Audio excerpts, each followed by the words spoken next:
Donc bienvenue à tous. Bienvenue aussi aux personnes qui nous visitent. Je vois beaucoup de personnes nouvelles. Peut-être une famille ici, oui. Bienvenue en tout cas. Et puis aussi là-bas des jeunes. Bienvenue à vous aussi. Voilà. On aura peut-être plus de temps de discuter ensemble après le culte. Et bienvenue à vous tous qui venez régulièrement. Peut-être avant de commencer, je vous propose de nous incliner et de prier. Peut-être Antoine, est-ce que tu veux bien prier pour ce culte ? Notre Père, notre Dieu, combien il est bon pour des frères, des sœurs, des âmes de se retrouver ensemble, te bénir, t'adorer, Seigneur. Nous louons pour ces moments que tu nous permets de passer dans ta présence et nous appelons, Seigneur, toute l'onction de ton Saint-Esprit sur les instruments que tu as choisis pour conduire, Seigneur, ces moments. Te disons merci pour cette belle journée, Seigneur, et te prions de te glorifier au milieu de nous. Au nom de Jésus. Amen. Amen. Je vous propose de chanter 2 premiers chants. Avant de commencer à chanter, je voulais vous faire un petit partage parce que vendredi soir, j'ai pu assister à une chorale de chant béarnais. Je trouve qu'ils chantaient vraiment bien, tout leur cœur, c'était beau et tout. Et j'ai dit à la personne qui m'accompagnait, si j'avais plus de temps, je chanterais comme j'irais avec eux. Parce que j'aime chanter aussi. Mais ce que j'ai vu, ce qui les rassemblait, c'était la bonne ambiance, la camaraderie.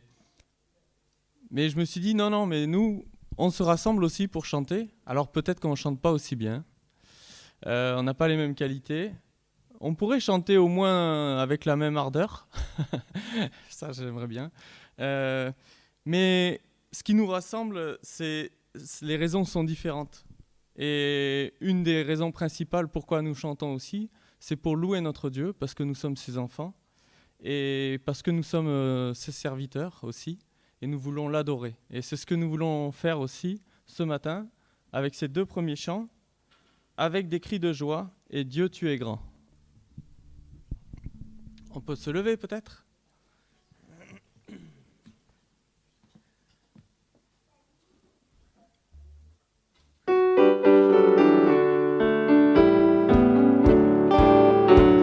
Avec des cris de joie, ma bouche te chantera.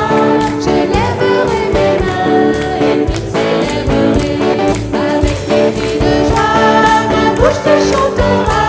Je lèverai mes mains et te célébrerai.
vous asseoir. Je voulais vous partager un passage avant ces deux chants, donc je vais le faire maintenant. Vous allez comprendre pourquoi j'avais choisi ce verset. Donc c'est le psaume 63 que je vous invite à lire ensemble. Et en fait, on a chanté avec des cris de joie, et on peut chanter oui, on peut penser oui. Donc c'est des paroles qui sont tirées d'un psaume de David. Et on peut penser oui, il a écrit ça, tout allait bien pour lui, mais nous, c'est un petit peu plus difficile peut-être d'avoir cet état de cœur. Et non, David, il a écrit ces paroles alors qu'il était traqué à mort par Saül et qu'il était réfugié au fin fond d'une grotte. Et il a écrit ça. « Ô Dieu, tu es mon Dieu, je te cherche. Mon âme a soif de toi. Mon corps soupire après toi, dans une terre aride, desséchée, sans eau. Ainsi je te contemple dans le sanctuaire pour voir ta puissance et ta gloire. Car ta bonté vaut mieux que la vie. Mes lèvres célèbrent tes louanges. Je te bénirai donc toute ma vie. J'élèverai mes mains en ton nom. Mon âme sera rassasiée comme de mes gras et succulents, et avec des cris de joie sur les lèvres, ma bouche te célébrera.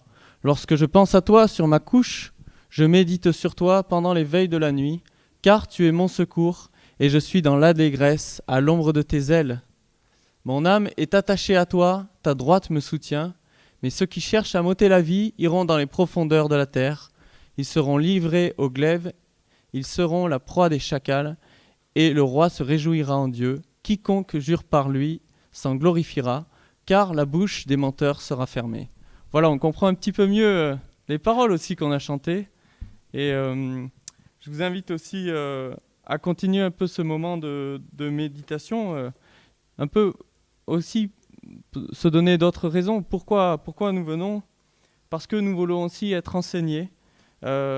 Et apprendre à partager un peu plus de communion, même si peut-être quelques-uns partageront ce culte seulement par Internet, mais c'est cet esprit qui nous assemble aussi, et je vous propose de chanter ensemble « J'ai soif de ta présence » et de bien réfléchir aussi, de bien prendre conscience des paroles que nous chanterons encore.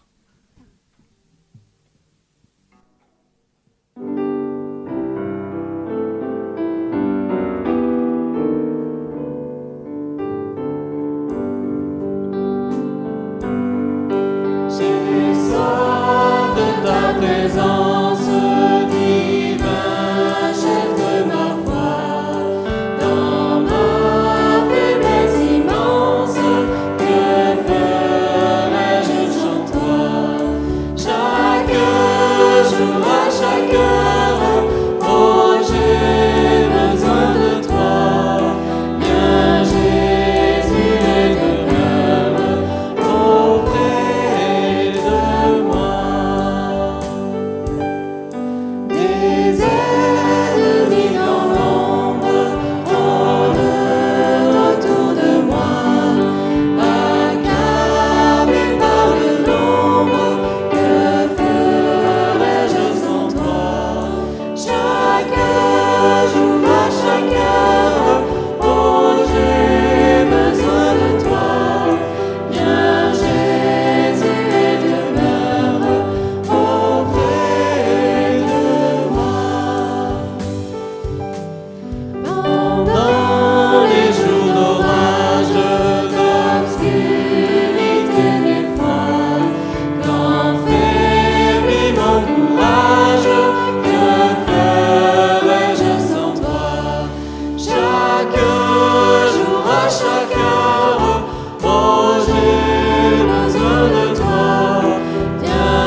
Pour continuer cette méditation, je voulais partager un très court verset Et puis quand j'ai lu la suite, enfin le début je savais plus où m'arrêter, le début de ce chapitre. Alors je vais vous le partager ensemble. C'est donc 1 Corinthiens 1, au verset 18 à 31. Et c'est aussi pour nous préparer à ce moment que nous ne partageons pas physiquement, du partage du pain et du vin, mais que nous voulons partager ensemble dans nos cœurs. Nous voulons aussi avoir cette attitude d'obéissance envers le Seigneur qui nous a enseigné à prendre, à se souvenir de ce qu'il a fait pour nous. Et je vais commencer par lire donc ces différents versets. Car la prédication de la croix est une folie pour ceux qui périssent, mais pour nous qui sommes sauvés, elle est une puissance de Dieu. Aussi est-il écrit, je détruirai la sagesse des sages et j'anéantirai l'intelligence des intelligents. Où est le sage ? Où est le scribe ? Où est le disputeur de ce siècle ? Dieu n'a-t-il pas convaincu de folie la sagesse du monde ? Car puisque le monde, avec sa sagesse, n'a point connu Dieu dans la sagesse de Dieu, il a plu à Dieu de sauver les croyants par la folie de la prédication. Les Juifs demandent des miracles et les Grecs cherchent la sagesse. Nous prêchons Christ crucifié. Scandale pour les Juifs et folie pour les païens. Mais puissance de Dieu et sagesse de Dieu pour ceux qui sont appelés tant Juifs que Grecs. Car la folie de Dieu est plus sage que les hommes, et la faiblesse de Dieu est plus forte que les hommes. Considérez, frères, parmi vous qui avez été appelés, il n'y a ni beaucoup de sages selon la chair, ni beaucoup de puissants, ni beaucoup de nobles. Mais Dieu a choisi des choses folles du monde pour confondre les sages. Dieu a choisi les choses faibles du monde pour confondre les fortes. Et Dieu a choisi les choses viles du monde et celles qu'on méprise, celles qui ne sont point, pour réduire à néant celles qui sont, afin que nulle chair ne se glorifie devant Dieu. Or, c'est par lui que vous êtes en Jésus-Christ, lequel, de par Dieu, a été fait pour nous sagesse, justice et sanctification et rédemption, afin, comme il est écrit, que celui qui se glorifie dans le Seigneur. Et nous avons été faits, comme il est écrit, justice, sanctification et rédemption par la mort de Jésus à la croix. Et je vous invite à chanter 3 chants qui suivent, et après quoi je laisserai la place à Benjamin pour le message. Et commencer par ce chant sur le mont du Calvaire, qui nous rappelle les souffrances de Jésus à la croix.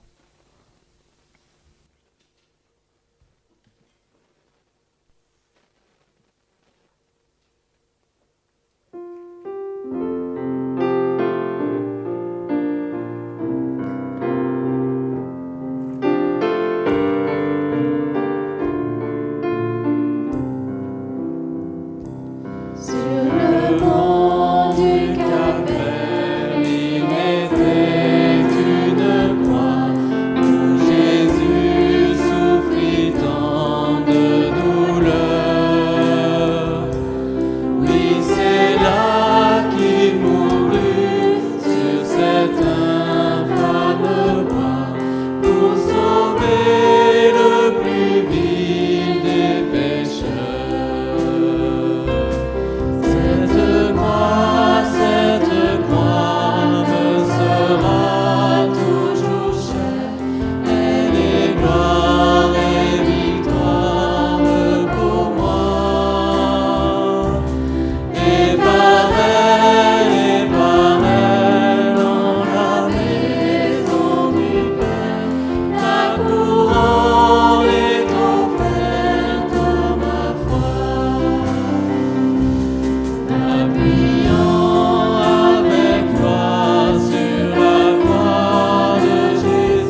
c'est le sang de Jésus qui nous purifie et qui nous donne la vie. Et je vous invite à chanter ce deuxième chant, c'est ton sang qui purifie.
Son plan était parfait, sa sagesse est parfaite. Et je vous invite à vous lever donc, pour chanter ce dernier chant, parce que nous sommes privilégiés. Nous voulons bénir Dieu avec ce dernier chant. Béni soit ton nom.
peut se rasseoir.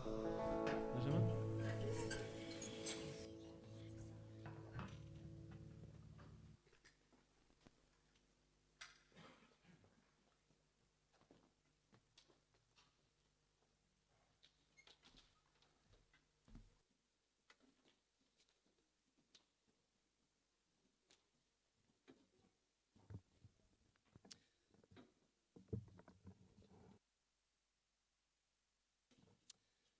Bonjour à tous.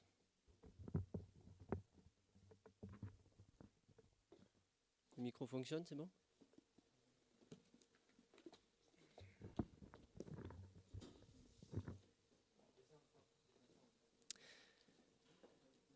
Oui, il y a une annonce avant qu'on puisse partager le message du Seigneur.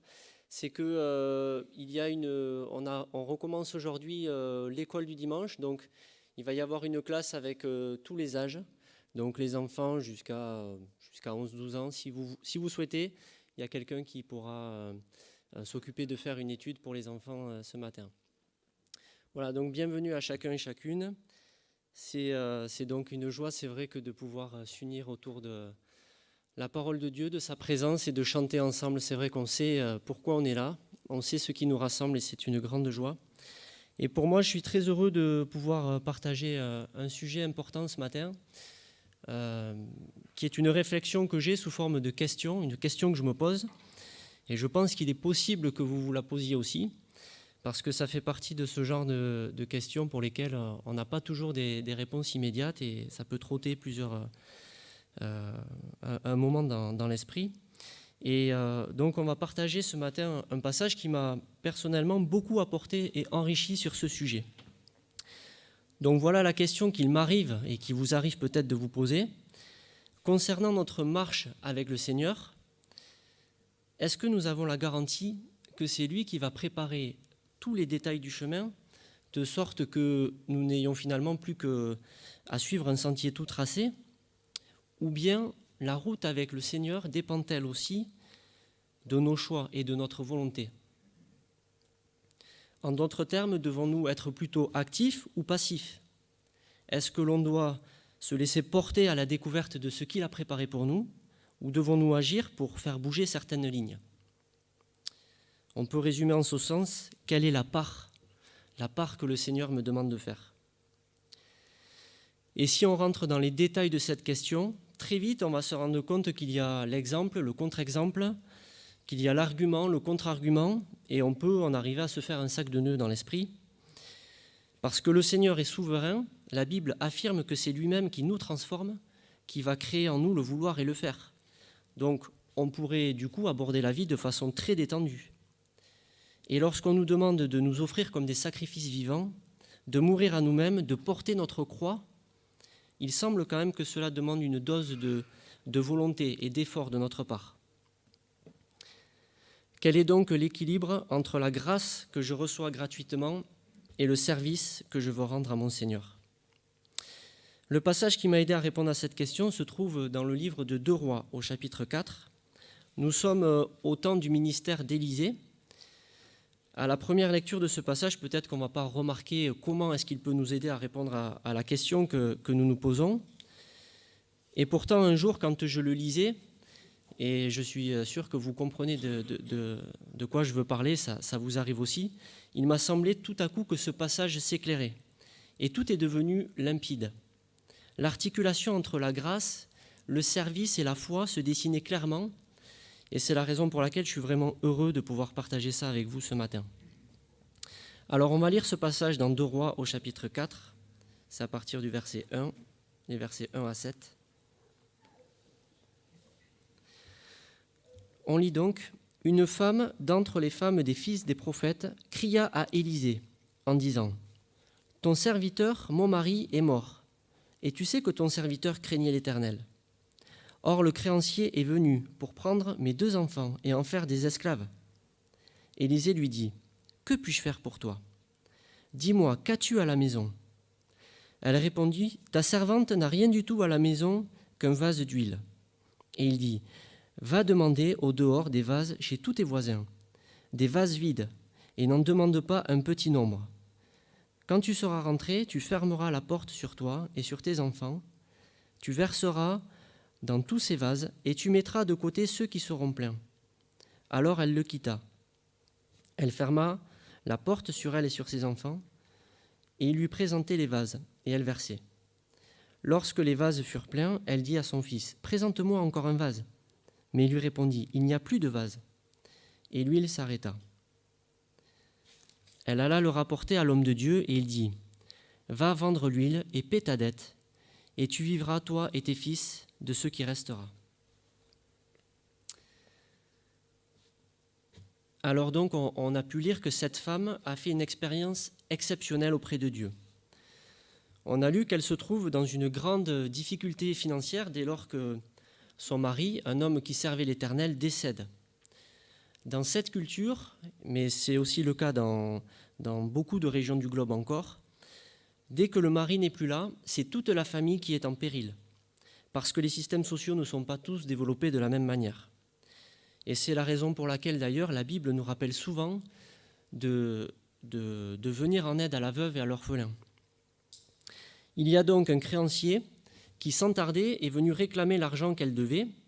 Il s'est inquiété puisque la principale source de revenus, qui était le mari, n'est plus là, donc il voulait se faire rembourser. Et la menace qu'on enlève ses fils pour en faire des esclaves se précise. Une pratique qui était légale à l'époque.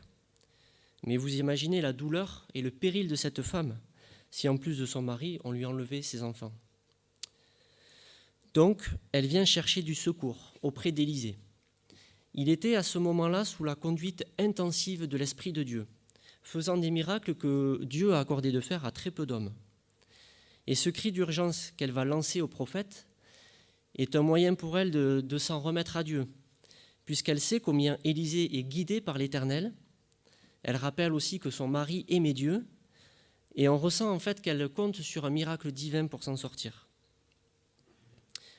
Élisée, le très célèbre prophète, accepte d'aider cette femme qui lui demande de l'aide. « Que puis-je faire pour toi ?» lui demande-t-il. Mais avez-vous remarqué de quelle manière est-ce qu'il le fait ? Mettons-nous un instant à la place de la veuve qui vient demander de l'aide à un homme respectable, un homme de Dieu, qui dit « Ok, je vais t'aider ». Et donc, au moment où elle s'attend à recevoir de lui, il lui dit « Qu'as-tu à la maison ?» Mais je viens de te dire justement que je n'ai rien. Il est écrit « Ta servante n'a rien du tout à la maison qu'un vase d'huile ». Elle a dû vite comprendre que lorsqu'on s'adresse à une personne remplie de l'Esprit de Dieu, comme pouvait l'être Élisée, très vite, on est ramené sur l'essentiel. Et il pointe directement l'endroit où doit se dérouler la scène. Ne cherche pas ailleurs. Qu'as-tu chez toi, dans ta maison ?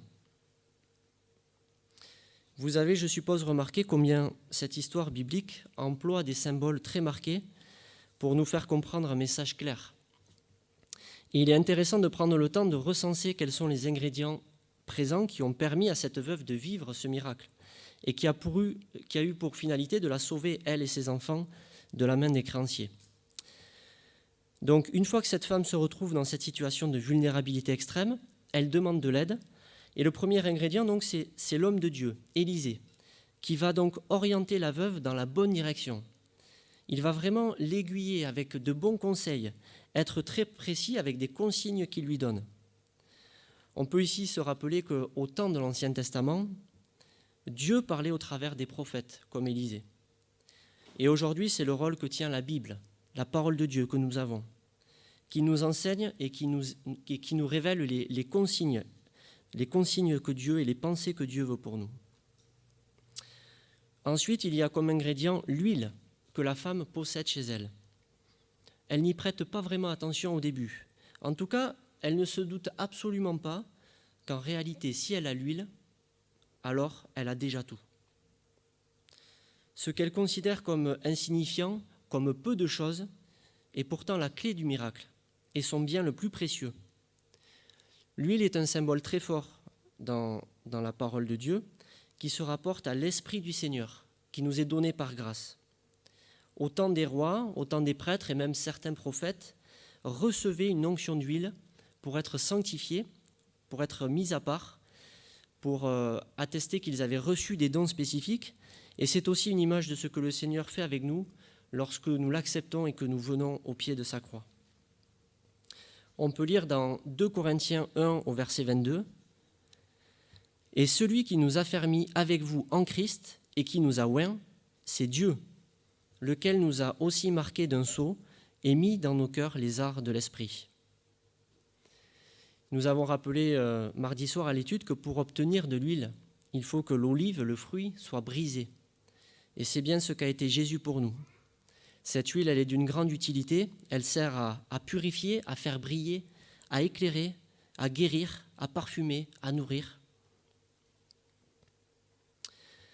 Un autre ingrédient pour pouvoir recueillir le fruit de ce miracle, pour pouvoir recueillir cette huile, Élisée demande à la pauvre veuve de se munir de toutes sortes de vases et de récipients.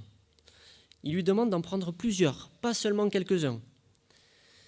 Et alors, ça paraît évident, mais vous aurez compris que pour pouvoir procéder à la manipulation qu'elle va faire, il faut que les vases qu'elle trouvera chez ses voisins soient bien entendu vides pour pouvoir conserver l'huile. Ils doivent être vides et propres. Ici, les vases, les récipients en tout genre, c'est nous. C'est notre âme, c'est notre cœur. On peut lire dans Romains 9, verset 20, « Ô homme, toi plutôt, qui es-tu pour contester avec Dieu ? Le potier n'est-il pas le maître de l'argile pour en faire avec la même masse un vase d'honneur et un vase d'usage vil ?» Donc on voit ici que le vase, c'est nous. Et il y a plusieurs passages dans la parole qui vont dans ce sens. Un autre ingrédient déterminant, c'est la foi. Parce que c'est vrai que la femme aurait très bien pu ne pas tenter l'expérience en pensant que ça ne fonctionnerait pas, que ça serait une perte de temps. Mais non, elle avait suffisamment de connaissances pour savoir qu'elle pouvait faire confiance à la parole du prophète et qu'il y avait donc quelque chose à essayer, on pouvait lui faire confiance, il fallait le faire. Mais elle a eu vraiment cette foi d'obéir à ce qu'il lui a demandé de faire. Il y a enfin un autre petit ingrédient, mais qui pour moi est nécessaire, c'est l'intimité. Tout se passe à la porte fermée, dans le silence du foyer, à l'abri des regards. « Va, ferme la porte derrière toi », lui dit le prophète. Ce petit détail pour moi n'est pas mentionné par hasard, mais je trouve que ça confirme que cet exemple, ces symboles qui sont présentés dans cette histoire, représentent bien ce que le Seigneur veut faire dans le cœur de chacun d'entre nous. Ce miracle n'est pas sans rappeler celui qu'un autre homme de Dieu, Élie, qui était le maître d'Élisée, a fait avec la veuve de Sarepta, lorsque elle a pu le nourrir pendant plusieurs mois sans que la farine ni l'eau dans la cruche ne baissent. Il nous rappelle aussi comment Jésus a nourri plusieurs hommes, plusieurs milliers d'hommes plusieurs fois, avec simplement quelques pains et quelques poissons. Ce miracle nous parle de l'abondance de grâce que Dieu met à notre disposition. Il nous rappelle que Jésus nous propose de boire une eau avec laquelle nous n'aurons plus jamais soif. Alors n'auriez-vous pas envie de prendre part à ce miracle ? Acceptons-nous cette idée que cette histoire est un exemple et qu'elle est là pour raconter ce que le Seigneur veut nous offrir. C'est ce que je crois personnellement et je vous propose ensemble de nous approprier ce miracle. Nous avons, nous, besoin tout d'abord d'être conscients que nous sommes vulnérables, autant que cette veuve qui n'avait plus d'autre choix que de demander de l'aide. Les menaces pèsent sur les enfants de Dieu autant que sur n'importe qui. Les soucis de la vie, le poids du péché, la pression mise par le diable sur ce monde, nous n'y sommes pas insensibles et nous pouvons ressentir des attaques ciblées, parfois même à cause de notre foi.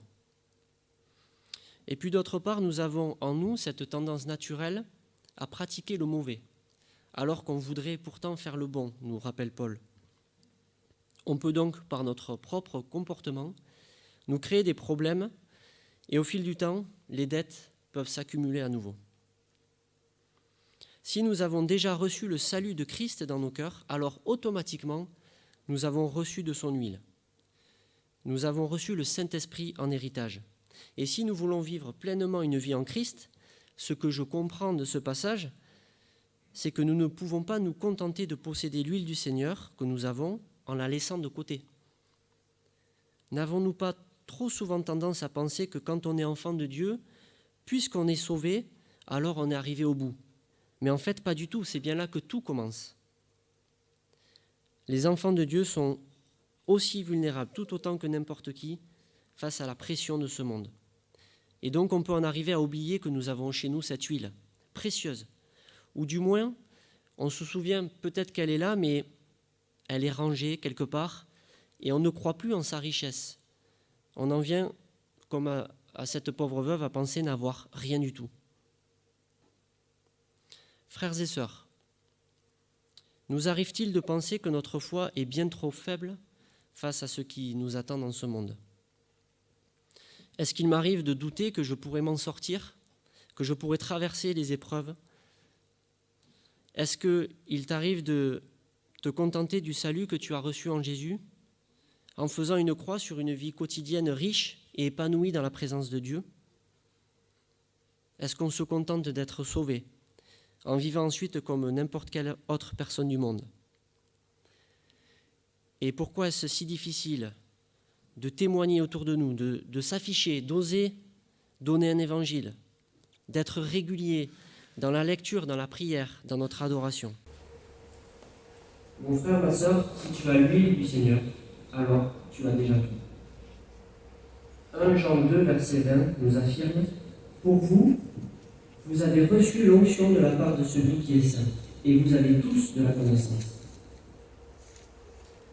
Et si ce matin, tu es parmi nous, mais tu n'as pas encore fait ce pas d'accepter Jésus dans ton cœur, si tu n'as pas encore goûté à cette huile, et si tu sens en toi que Jésus t'appelle, c'est parce que justement il veut t'offrir son huile, qu'il te donne gratuite, qu'il t'accorde, par repentance.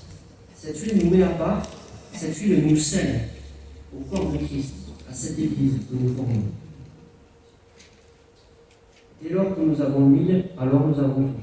C'est une phrase à retenir ce matin. Et c'est vrai que ce passage m'a beaucoup apporté pour comprendre ce que le Seigneur veut faire en moi. Parce que lorsqu'on veut marcher par l'Esprit, on peut parfois avoir tendance à forcer les choses. La grâce du Seigneur est illimitée. Le prophète a bien dit à la femme de trouver un grand nombre de vases, parce qu'il sait que Dieu donne avec abondance. Et vous avez remarqué ce qui va stopper le filet d'huile qui coule du vase de la veuve. Ce n'est pas parce qu'il n'y a plus d'huile dans le vase tout à coup, c'est au moment où en fait ses enfants n'ont plus de nouveaux vases à présenter sous le sien. Et donc petit à petit on voit les pièces du mécanisme de l'horloge de Dieu qui se mettent en place. Pourquoi est-ce qu'il m'arrive de me sentir si loin de Dieu parfois? Ce n'est pas lui qui s'est éloigné. Je sais que lui m'a été donné comme une grâce illimitée. Lui, il donne, donc ça vient forcément de moi. Pourquoi est-ce qu'en ayant déjà tout, j'ai parfois tant de mal à en profiter? J'ai l'impression que malgré ma foi, le robinet de la grâce et de la plénitude de la présence de Dieu est coupé.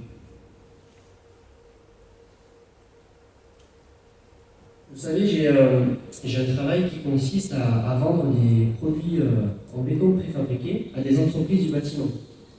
Et donc, il arrive que des fois, on ait une demande très forte et on a parfois du mal à produire autant qu'on voudrait. Les chaînes de production sont saturées. Et j'ai une collègue qui s'occupe de planifier les productions, et lorsqu'elle sent que je lui en demande trop, elle me dit souvent la même chose. Elle me dit, tu sais, là, ce que tu me demandes, c'est comme si tu voulais mettre 2 litres d'eau dans une bouteille de 1 litre. Et donc, elle est là la réponse. J'ai beau demander à Dieu de me remplir, attendre avec espérance, j'ai beau avoir de la volonté de vivre ma vie avec Christ, si je n'ai pas de récipient à présenter, ou si les vases que j'ai dans le cœur sont déjà pleins d'autre chose, je ne dois pas être surpris de manquer de communion avec le Seigneur. Comment pourrait-il remplir des vases et des récipients déjà pleins? C'est impossible. Alors, si on en revient à cette question qu'on se pose, quelle part dois-je faire pour Dieu? Est-ce que je dois me laisser conduire ou ai-je une action concrète à mener? La réponse pour moi devient évidente. J'ai effectivement une tâche à accomplir qui demande un engagement et de la volonté. Je dois me présenter à Christ comme un vase vide, prêt à être rempli. Je dois nettoyer mon cœur, faire de la place, chercher toutes sortes de récipients et les présenter sous la coupe de mon divin Seigneur, autant que possible, pour pouvoir recevoir cette onction d'huile purificatrice. Jésus ne peut pas rentrer chez moi, il ne peut pas souper avec moi, comme il le dit dans l'Apocalypse, si la porte reste fermée parce qu'il y a déjà trop de monde à l'intérieur. On peut lire dans Matthieu 23-25, « Malheur à vous, scribes et pharisiens, hypocrites, parce que vous nettoyez le dehors de la coupe et du plat, et qu'au-dedans, ils sont pleins de rapines et d'intempérance. Pharisiens aveugles, nettoie premièrement l'intérieur de la coupe et du plat, afin que l'extérieur aussi devienne honnête. » Et c'est vrai que nous avons cette tendance naturelle à vouloir nous présenter en public sous un extérieur impeccable, qui peut donner une impression de propreté aux gens qui nous regardent. Mais si on fait ça, le Seigneur nous rappelle que nous nous trompons de sens. Nos vases doivent être vides et propres pour que le Seigneur puisse s'en servir. C'est à l'intérieur que ça se passe, dans notre cœur, dans l'intimité. Je ne peux pas présenter un vase à moitié vide. Il doit vraiment être propre et net. Et de toute manière, l'huile ne peut pas se mélanger avec la saleté. Nous savons très vite de quoi nos cœurs sont remplis. Nos centres d'intérêt, nos activités en témoignent. Nous pouvons être accaparés par toutes sortes d'idoles modernes, par un travail intensif, par des loisirs, par des idéologies, par des péchés tenaces. On peut avoir des distractions qui sont trop envahissantes. On peut avoir des relations néfastes, des addictions. Combien l'esprit de ce monde cherche à nous occuper en permanence. Et le piège est le suivant, c'est que on peut se dire en essayant de s'examiner, oui, bon, je fais ça, c'est vrai, mais c'est quelque chose qui n'est pas mauvais en soi. Oui, c'est vrai, je fais ça aussi, mais là, il n'y a rien de mal, c'est bon. Et c'est vrai que nous devons avoir des distractions, nous devons avoir des centres d'intérêt, nous devons travailler, mais parfois, on se rend compte que ces petites choses peuvent prendre trop de place. Et on se rend compte au final que tout est bien, tout est déjà saturé. C'est à cause de ces trop-pleins que le chrétien peut arriver à s'endormir et peu à peu oublier que nous avons dans nos cœurs pourtant un vase dans lequel il y a une huile précieuse. Et oublier que nous avons cette richesse extraordinaire de grâce et de salut. Vous connaissez, je suppose, le principe des vases communicants. C'est vider pour pouvoir remplir, ou remplir pour pouvoir vider. Je dois vider mon cœur pour que lui le remplisse. C'est la clé d'une vie riche avec Christ. On peut lire dans 1 Jean, chapitre 2, verset 27. Pour vous, l'onction que vous avez reçue de lui demeure en vous, et vous n'avez pas besoin qu'on vous enseigne. Mais comme son onction vous enseigne toutes choses, et qu'elle est véritable, et qu'elle n'est point de mensonge, demeurez en lui, selon les enseignements qu'elle vous a donnés. Et maintenant, petits enfants, demeurez en lui, afin que lorsqu'il paraîtra, nous ayons de l'assurance, et qu'à son avènement, nous ne soyons pas confus et éloignés de lui. C'est vrai que demeurer en Christ nous garantit une vie remplie de l'huile du Seigneur. Et c'est bien à partir de ce moment-là que nous pouvons commencer effectivement à nous détendre. Effectivement, nous n'avons plus alors qu'à nous laisser porter, parce que tout lui a été remis et toutes nos actions, tous nos choix, notre direction devient évidente, parce que nous avons la paix et l'assurance d'être dans les plans du Seigneur. Et on peut dire dans ce psaume 23, nous pouvons affirmer comme David l'a dit, tu induis ma tête, ma coupe déborde. Oui, le bonheur et la grâce m'accompagneront tous les jours de ma vie, et j'habiterai dans la maison de l'Éternel jusqu'à la fin de mes jours. Voilà donc le partage que j'avais ce matin, et En conclusion, on pourrait peut-être retenir ces deux phrases. Savoir que si j'ai l'huile du Seigneur, j'ai déjà tout. Et également, mon rôle est de me présenter comme un vase vide et propre pour pouvoir recevoir cette huile. On comprend d'ailleurs et on précise aussi par là que ce n'est pas le nombre de vases que je vais apporter qui va me faire gagner plus d'huile. Ce n'est pas mes efforts qui vont me faire gagner un peu plus. On a vu que l'huile était déjà chez la pauvre veuve. Et quand on l'a accepté, le Seigneur, l'huile est déjà dans nos cœurs. Mais d'apporter des vases, ça va nous permettre vraiment de vivre sa pleinement et d'en profiter.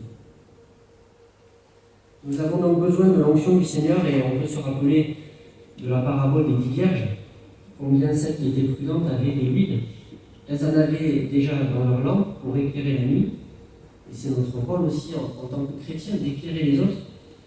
Mais quand on lit la parabole, on voit aussi qu'elles en avaient apporté dans des vases, qu'elles avaient avec elles. Frères et sœurs, rappelons-nous que c'est une grâce infinie que d'avoir reçu Jésus dans notre vie. Et nous sommes des vases.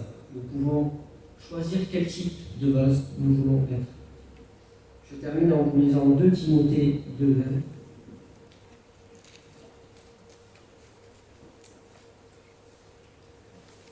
Dans une grande maison, il n'y a pas seulement des vases d'or et d'argent, mais il y en a aussi de bois et de terre. Les uns sont des vases d'honneur et les autres sont d'un usage vil. Si donc quelqu'un se conserve pur en s'abstenant de ces choses, il sera un vase d'honneur, sanctifié, utile à son maître, propre à toute bonne œuvre. Nous allons prier.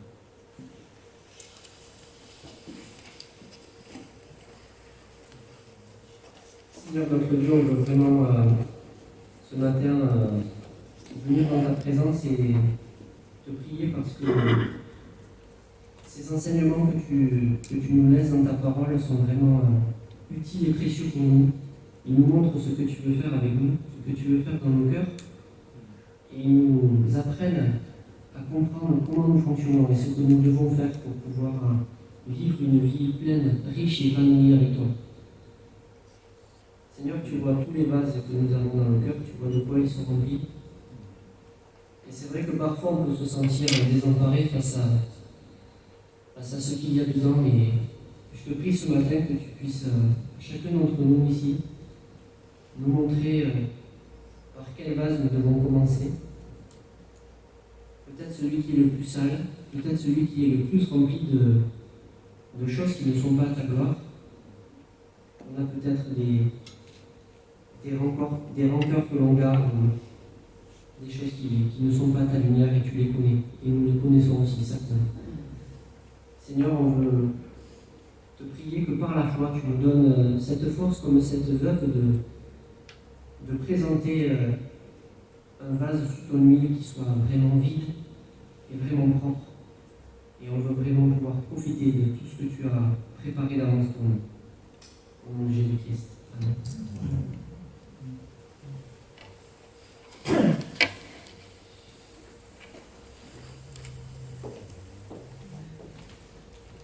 Merci Benjamin, merci au Seigneur pour ce message de sanctification aussi. Et je vous propose, avant de terminer ce culte, d'avoir des moments d'annonce aussi, de chanter ce chant dans cet état de prière aussi. Seigneur, attire mon cœur à toi.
c'est la fin de ce culte.